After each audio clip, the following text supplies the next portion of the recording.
নমস্কার বন্ধুরা, সকাল সকাল চলে এলাম রান্নাঘরে। বন্ধুরা, গোবিন্দের নাম নিয়ে গোবিন্দের ভোগের একটু আয়োজন করতেছি বন্ধুরা। ওই আয়োজনের জন্য আজকে আমার সবসময় খুব সামান্য একটা আয়োজন থাকে আর কি। তো এই যে প্রথমে আমগুলো সিদ্ধ করে নিচ্ছি, একটু আমের টক হবে। নিজেরা যেরকম আমের টকটা খাইয়ে পছন্দ করছি, ওই টকটাই আবার গোবিন্দের জন্য রান্না করে দেবো বন্ধুরা। এতদিন তো আচার দিতাম, কিন্তু ওই টকটা খাইয়া বেশ মজা লাগছে, তাই আজকে গোবিন্দের জন্য করে দিচ্ছি। আর এদিকে আমি জলটা বসিয়ে দিলাম, আমি আলুগুলোকে একটু ভাপ দিয়ে নেব।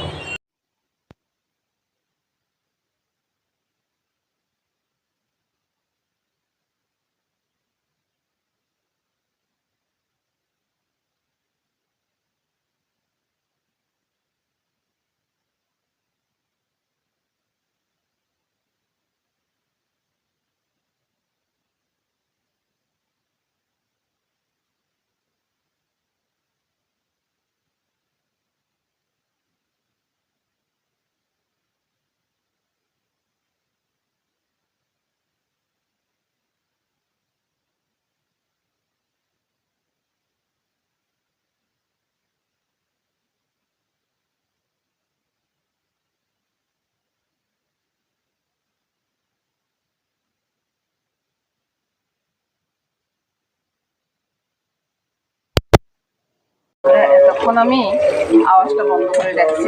এখন আমি ভাইয়াটা খুলে দিলাম, দেখুন বন্ধুরা কেমন আওয়াজটা। এতক্ষণ তো দেখলেন যে কীভাবে কী করলাম। সব কিছু কষিয়ে নিয়ে তারপরে আমি ছানাটা দিয়ে দিব, ছানা দিয়ে জল দিয়ে দেবো, একটু গরম জলে দিয়ে দেবো।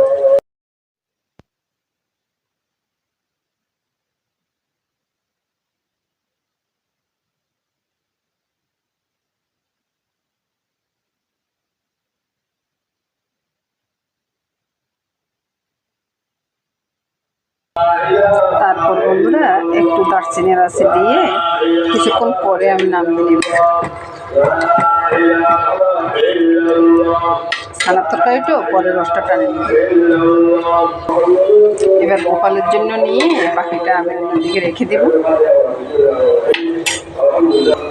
নামানোর পর বন্ধুরা কালারটা এরকম হয়েছে। দুই দিকে আমি রেখে দিয়েছি, এভাবে রেখে দিলাম। নমস্কার বন্ধুরা, এই রান্নাটা নামিয়ে নেব গোবিন্দের নাম নিয়ে। চলে যাবো বন্ধুরা আমি পরের রান্নাতে। পরের রান্নাটা আমের টক হবে। তো আমের টকের জন্য এখানে একটু পাঁচফোড়ন, সামান্য একটু পাঁচফোড়ন নিয়েছি। তারপরে আম আর নুনটা একসাথে। আম যখন এক বাটি, আমি আধা বাটি চিনি দিয়ে দিচ্ছি। আপনারা যদি কম খান তো কম দিতে পারেন বন্ধুরা। তো আমি আজকে গোবিন্দের জন্য রান্না করতেছি, তো তো আমি একটু সমান সমান করে দিচ্ছি আর কি, যেন মিষ্টি হয় ওই জন্যে। এগুলাকে একটু ম্যাশ করে দিলাম। হরে হরে হরে কৃষ্ণ হরে হরে হরে কৃষ্ণ হরে কৃষ্ণ কৃষ্ণ কৃষ্ণ হরে। এবার আমি এই যে লঙ্কাগুলো দিয়ে দেবো, বিচিগুলো দেবো না, বিচিগুলো রয়ে গেলে। টকটা হয়ে গেলে বাটিতে নিয়ে নেব। এখানে গোবিন্দের ভোগের জন্য নিয়ে নিই হরে কৃষ্ণ বন্ধুরা,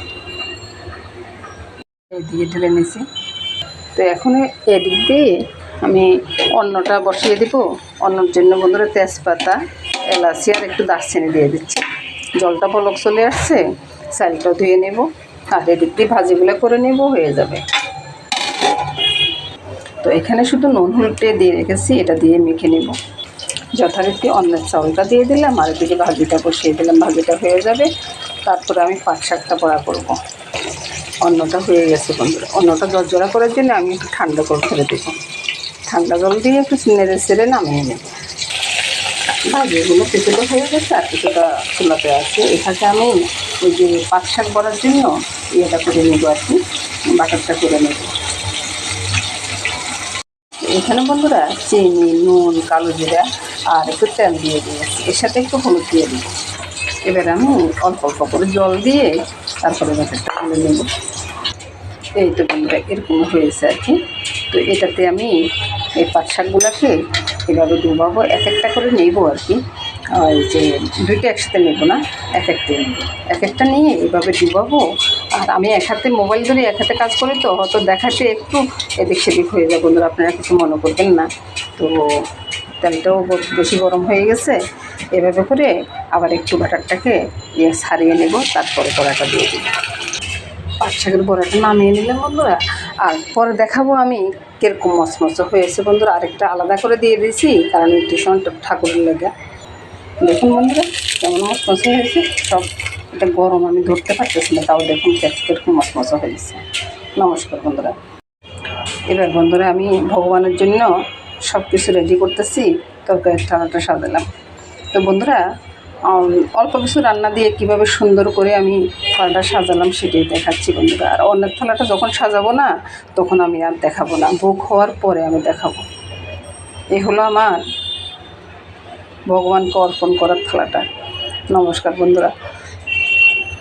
কৃষ্ণ হরে কৃষ্ণ, কৃষ্ণ কৃষ্ণ হরে হরে, হরে রাম রাম রাম হরে হরে। হরে কৃষ্ণ বন্ধুরা। নমস্কার বন্ধুরা, আজকে এখানে শেষ করলাম বন্ধুরা। সবাই ভালো থাকুন, সুস্থ থাকুন, সুন্দর থাকুন বন্ধুরা। আমার গোবিন্দের কৃপায় সবাই ভালো থাকুন বন্ধুরা। নমস্কার।